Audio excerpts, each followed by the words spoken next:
Olá, pessoal, e vamos a mais um podcast Glione, porque pensar dói, mas a alienação dói muito mais. No norte do Chile, no deserto do Atacama, um dos lugares mais áridos do planeta, há valas. Valas escavadas pelo Estado chileno para impedir a passagem de imigrantes bolivianos, peruanos e venezuelanos. Não são valas de guerra, são valas de exclusão.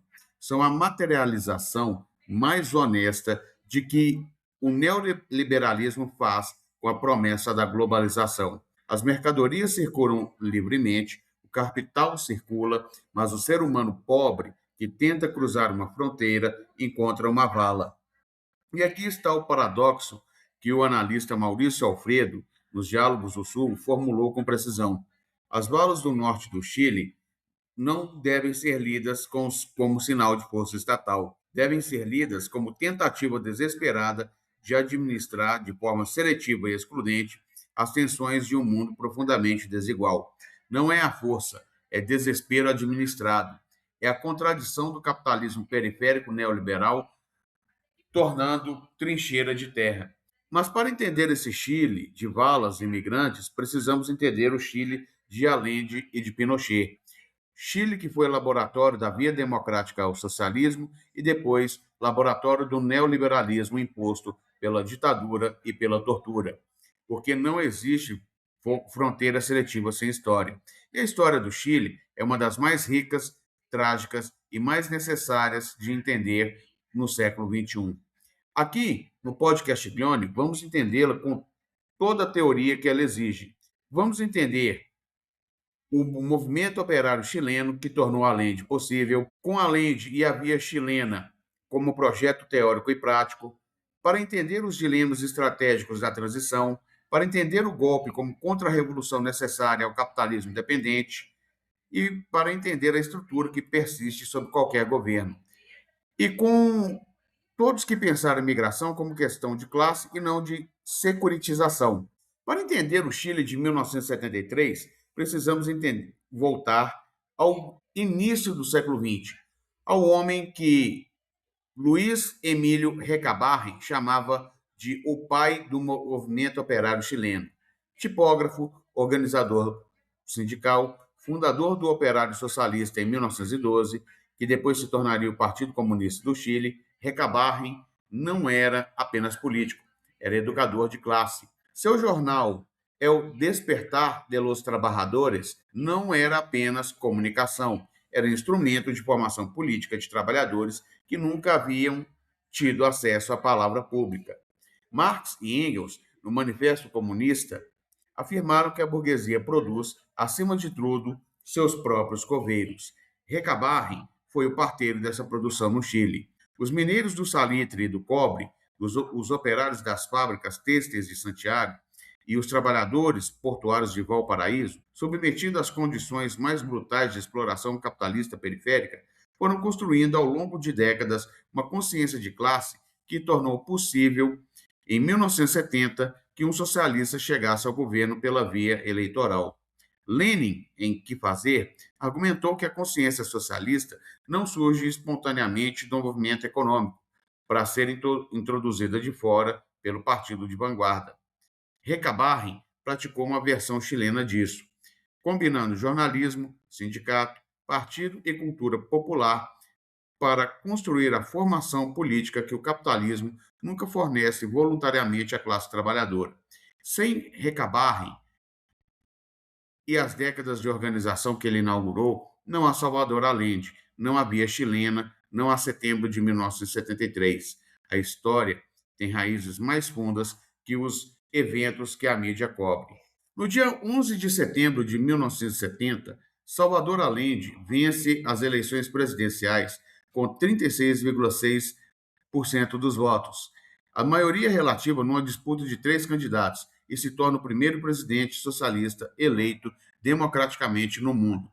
O projeto que ele encarnava era teoricamente ousado e praticamente sem precedentes. A via chilena ao socialismo. A tese central: é possível construir o socialismo através de instituições democráticas existentes, parlamento, constituição, eleições, sem necessidades de ruptura violenta. Allende não era apenas político, era teórico de uma estratégia que desafiava tanto a ortodoxia soviética quanto o foquismo cubano. O projeto incluía nacionalização das minas de cobre, incluindo a propriedade da Anaconda e da Kennecott, empresas americanas que drenavam a riqueza mineral do Chile para Wall Street. Reforma agrária que expropriou os latifúndios, nacionalização dos bancos, controle estatal sobre setores estratégicos e, crucialmente, as JAPs, Juntas de Abastecimento e Controle de Preços.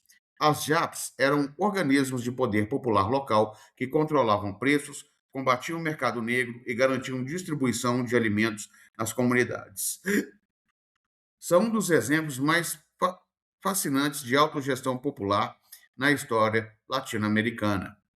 Marta Hanecker, marxista chilena, que mais tarde se tornaria uma das teóricas mais influentes da esquerda latino-americana, autora de Os Conceitos Elementares do Materialismo Histórico, identificou nas JAPs e nos cordões industriais que surgiram no período Allende os embriões de um poder popular dual que poderia ter sustentado a transformação socialista se houvesse conseguido consolidar-se.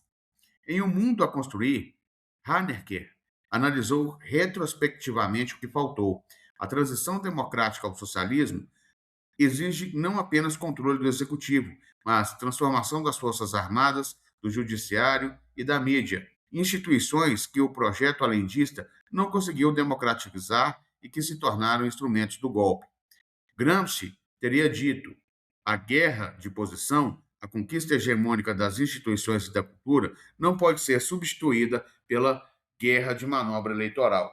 Allende venceu as eleições, mas a burguesia chilena e o imperialismo estadunidense controlavam um terreno onde a vitória eleitoral precisaria se confirmar. Aqui entra o Rui Mauro Maurini, marxista brasileiro que viveu exilado no Chile e foi dirigente do MIR, Movimento de Esquerda Revolucionária, e escreveu a análise mais precisa disponível sobre o golpe de 1973. Em O Reformismo e a Contra-Revolução, estudo sobre o Chile, Marini argumentou que a esquerda reformista ainda resiste a ouvir. O golpe de Pinochet não foi excesso, foi necessidade sistêmica do capitalismo dependente chileno. A via chilena ameaçava a estrutura fundamental da dependência, a propriedade de grandes empresas mineradoras americanas sobre o cobre chileno, a subordinação do sistema financeiro ao capital internacional, a disponibilidade da força de trabalho chilena para a superexploração que o capitalismo periférico requer. Quando Allende nacionalizou o cobre e os bancos, Nixon mandou tornar a economia chilena gritar. As palavras foram suas, documentadas. A CIA financiou a desestabilização, greve dos caminhoneiros, sabotagem da economia, propaganda midiática.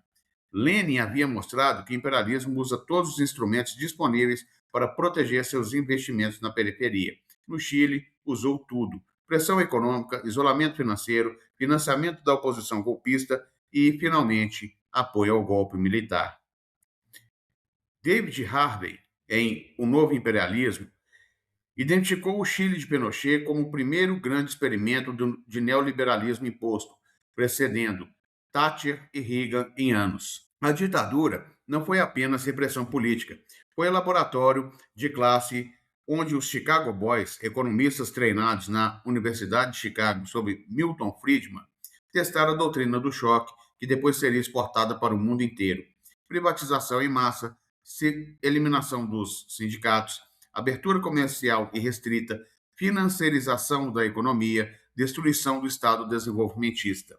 A Naomi Klein, em Doutrina do Choque, mostrou que essa relação entre crise, trauma e implementação de políticas neoliberais não foi acidente, foi uma estratégia deliberada, onde o choque do golpe criou as condições psicológicas e políticas para a implementação de uma agenda econômica que jamais seria aceita em condições democráticas normais.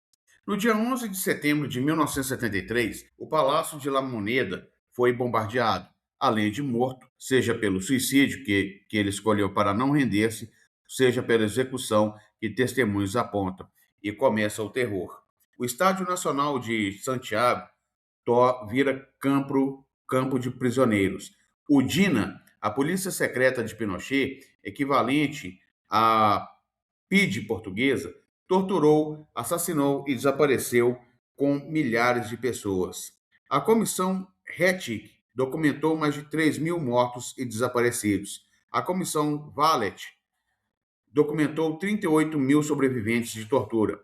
Hannah Arendt, em As Origens do Totalitarismo, mostrou que o terror não é excesso de governos autoritários, é instrumento racional de produção de obediência e de destruição de qualquer capacidade de organização coletiva. Pinochet aplicou isso com pressão e precisão industrial. Não era apenas punir os que resistiram, era destruir a capacidade social de qualquer resistência futura, eliminar os líderes sindicais, fechar as universidades progressistas, queimar os livros, produzir o silêncio que o neoliberalismo precisava para ser implementado sem oposição. Walter Benjamin, nas teses sobre a filosofia da história, escreveu que toda a história dos vencedores é construída sobre os corpos dos vencidos e que a tarefa do materialismo histórico é escovar essa história a contrapelo. A memória de Victor Jara, cantor popular, sindicalista, assassinado no Estádio Nacional com as mãos quebradas para que não pudesse mais tocar violão, é essa história escovada a contrapelo. A memória dos desaparecidos, das brigadas de miristas e dos militantes do Partido Socialista e do Partido Comunista. Essa memória é arma política, porque enquanto existe, impede que o pinochetismo seja normalizado. E hoje, com a direita chilena, que ainda se recusa a condenar o golpe, a disputa pela memória continua sendo a disputa pelo futuro. O Chile de Pinochet ficou famoso no Ocidente como um milagre econômico. A história que a mídia hegemônica conta é simples. O neoliberalismo trouxe crescimento, estabilidade e modernização ao Chile. A história real é mais complexa e mais reveladora. O crescimento existiu, mas foi concentrador. A Constituição de 1980, redigida sob ditadura, sem participação popular, num plebiscito sem liberdade de imprensa, foi desenhada para cristalizar as reformas neoliberais de forma que nenhum governo futuro pudesse revertê-las facilmente. Privatizou o sistema de saúde, privatizou o sistema de previdência, as AFPs, fundos de pensão privados que acumulam dinheiro dos trabalhadores e distribuem dividendos para o capital financeiro. Privatizou a educação, tornando o Chile um dos países com ensino superior mais caro do mundo em relação ao PIB per capita. Privatizou até a água. As fontes hídricas tornaram-se propriedade privada. Florestan Fernandes, em A Revolução Burguesa no Brasil, descreveu o padrão que se aplica ao Chile com precisão idêntica. A burguesia periférica não constrói capitalismo nacional, constrói capitalismo dependente, que transfere a riqueza nacional para o exterior, enquanto mantém a classe trabalhadora em condição de superexploração permanente. O milagre chileno foi real para a fração do capital financeiro que controlava as AFPs, os bancos privatizados e as mineradoras.